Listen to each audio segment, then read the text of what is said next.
Good morning, everyone. I'm Anne from internationalhotelier.com, and with me today on set is Mr. Martin Rick, Vice President of Hilton Worldwide in Asia Pacific. And thank you, Martin, for being here with us today. Hello, Martin. I'm very happy that you could join us today. We're all very excited about the new opening of Waldorf Beijing. And with this new opening, what do you hope to deliver to our guests? Hello, and I'm glad to have this interview with you. The experience that I want to deliver to my guests is always keeping my heart. On the one hand, I want to give them the best personal service when they stay in our hotel and provide them the unique, unforgettable moments. On the other hand, offer our guests a warm, cozy, and graceful environment that let our guests feel like come back to their home. I trust our hotel can deliver it because the Waldorf is one of the most famous leisure and luxury hotels in the world. Thank you for your very deep, full answer. So, being the Executive Vice President and President of Asia Pacific for Hilton Worldwide, and at the same time in charge of over 150 restaurants around the world, what do you think then is the most important mistake and the most common one that hoteliers made with new openings? I always work in the Waldorf, but I also in charge of 150 restaurants in the world at the same time. So many people will ask me to give them some advice about how to make your restaurant successful. In general, it is very simple. The most important thing is to create the loyalty guest. Because most of the company and the restaurant will use a discount and many nicely advertisements in order to attract guests' eyes, but it is also temporary because after a few months, most of guests will go far away from them because the restaurant will not be fresh enough. Due to this reason, the best way is to create an unforgettable experience to the guests and use our best service to engage them. I believe most of the guests through this action willing to come back and become our loyalty guests. Thank you. Now, what to you then is the core of the business and the driving forces behind the company's performance? A very interesting question. The core of Waldorf is never changed. It's our employee. The company's success cannot live without them. When they are serving to our guests, our employee tries to create the unforgettable experience to our guests and provide the best luxury environment. Also, the Waldorf put our employee in the first also in order to let them work very well. Waldorf use different ways to motivate them, give them the different benefits and compensation. That's why Waldorf can perform so very well in the same company and also have a very low turnover. We can see that Waldorf as a company doesn't just concentrate on delivering satisfaction for its consumer, but also to give motivation and a good working environment for its employees as well. So looking forward to this new opening, what is the unique selling point and what do you think is the number one factor that differentiates Waldorf from its competitor? Taking into considering, of course, everything that you have said. Our upselling point can be divided into two parts, internal and external. So let's talk about external first. The external means that Waldorf also belongs to the Hilton Worldwide. In order to win the guest loyalty, we have the cooperation with the other company under the Hilton Worldwide. And we also have almost 40 million membership in the world, and we are allowing them to turn points into experience. It means that points can use in each hotel's benefits. On the other hand, the internal upselling point is that Waldorf have many different kinds of service that most of the competitors were very hard to copy it, such as the true Waldorf service before you arrive, when you stay, and for your departure. We already prepare everything for you and be ready to engage you. But in my mind, the number one definition of the competitor is that we mentioned before to create unforgettable service to our guests. Now, I know this is too early for the question, but where do you think Waldorf will be in the future, say maybe 10 or 15 years? In my opinion, the situation of Waldorf is positive. We earned a good word of mouth in the world, but unfortunately that most of the Waldorf hotels located in America and Europe, just a little percentage in the Asian area. In order to provide more unforgettable personal experience to the whole world, Waldorf decided to move our focus on the Asian area, and in the next few years, you can see many Waldorf hotels were built in this place, especially in China. Until now, we only have one hotel in Shanghai, but in 2070, we will have 4 more hotels join into this family. So we can see that Waldorf has a very long term vision that you want to expand more all over the world. And so I would like to ask you a personal question. What is the most important advice you would like to give to young managers to improve their success as well as to manage other properties? Very interesting questions. And also you ask me the young manager what should they have. The basic things I think is leadership, because the manager without leadership he cannot control their team very well and create a good team spirit.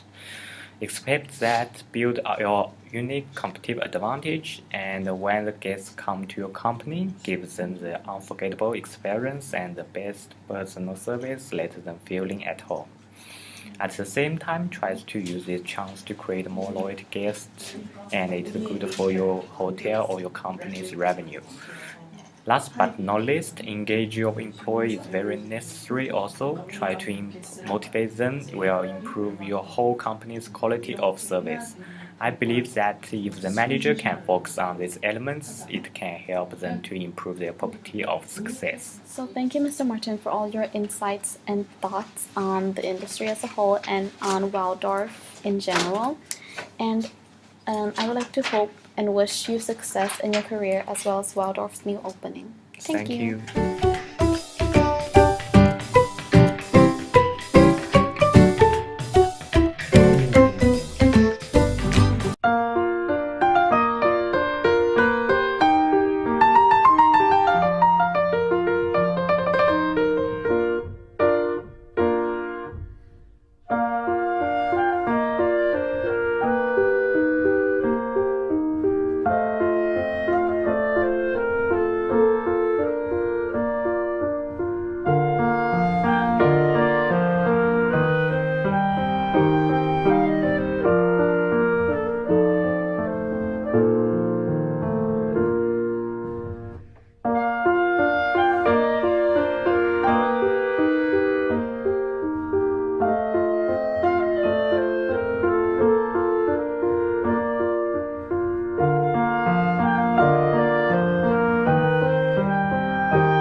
everyone. I'm the reporter from the TripAdvisor. Today we will have an interview with John Cover, who is come from the Starbucks, the president of Asia. Okay, Mr. John, now we're gonna talk about your personal experience first because most of the audience want to know your stories and can you tell me why you choose to work in the Starbucks during that time? Good morning, Robert, and thank you for taking your time to interview me. I've always been a human person. I've always loved to work in big teams and among other people, and I guess this is partly why I choose to work in Starbucks because of its youthfully creative environment where I believe I can connect and communicate to different people. But what really got me into this job is my love and passion for coffee, and therefore I want to bring this passion to the rest of the world as well. Okay, thank you very much. Now we're still focusing on the personal experience, and you are the president of Starbucks in Asia now, so you must know many different kind of difficulties and challenges when you working in this position. Can you give me what kind of challenges you met? This is a very interesting question because I have had multiple variable experience during my time with Starbucks, but the most interesting ones are when I get to participate in new store openings and product launches because this is where we experience the most challenges that would help us grow not only as a company but also as a person. And I think we can all agree that it is always exciting to see the new company grow larger and larger every day, especially with expansion in Asia. And it is always a good feeling when you wake up every day and go to work, and along the way, you see people enjoying your products and the products becoming a part of their lives. Nowadays, Starbucks is one of the biggest company in the world that we already mentioned before. Also, the Starbucks make remarkable achievements at the same time. Therefore, how does Starbucks do it? So the most important thing that I have obtained from the company's success is how to preserve and enhance the integrity of our assets. That is our values, cultures, and principles that has embedded in Starbucks and its consumers. And I always remind myself along the way that the reputation of the company and the reason how Starbucks made it to its day is in the brand name and the reputation of Starbucks, and is built and enhanced through our basic elements of one cup of coffee, one customer, and one barista at a time. And we can always agree that the trust and personal relationship is what Starbucks has successfully conveyed, and this is really the foundation of our success. Now, I heard some information about the Starbucks will change its marketing strategy, and it means that your company will not only focus on the coffee and the drinks. Is it true? And if it's true, which kind of new product or service will come up? Yes, this is indeed very true, and the reason is that there are so many brands, both domestically and internationally, that is similar to Starbucks, where consumers are offered the same types and styles of products such as coffee. And I've noticed that there hasn't been a single company that has been able to build a new channels of distribution by integrating the retail footprints and channel of distribution in grocery stores and drugstores. And therefore my vision is to have Starbucks launch new product and brands inside of these stores.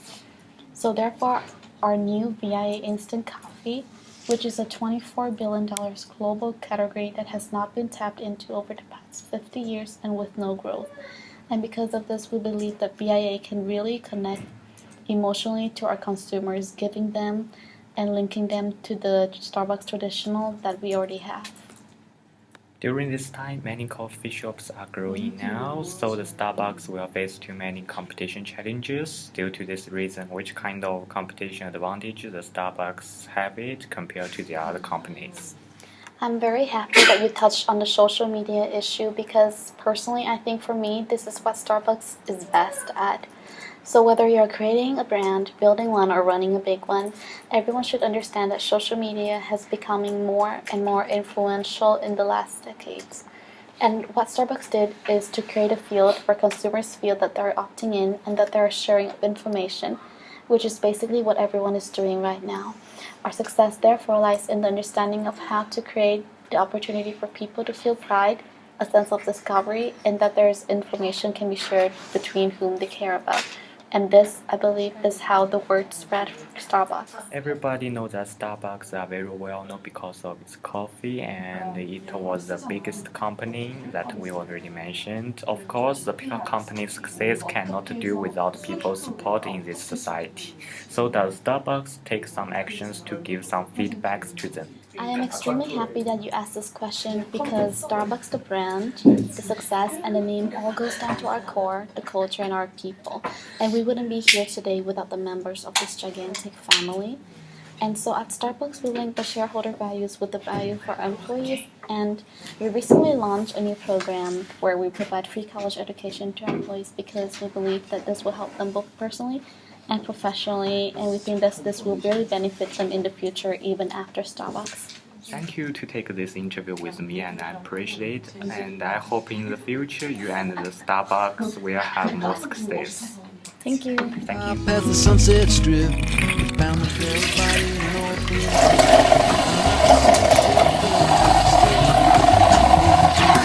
everybody in the other side. They put me on a women, threw me deep in jail with no bail, sitting silent on a rusted pail, just gazing at the marks on the opposite wall, remembering the music of my lover's call.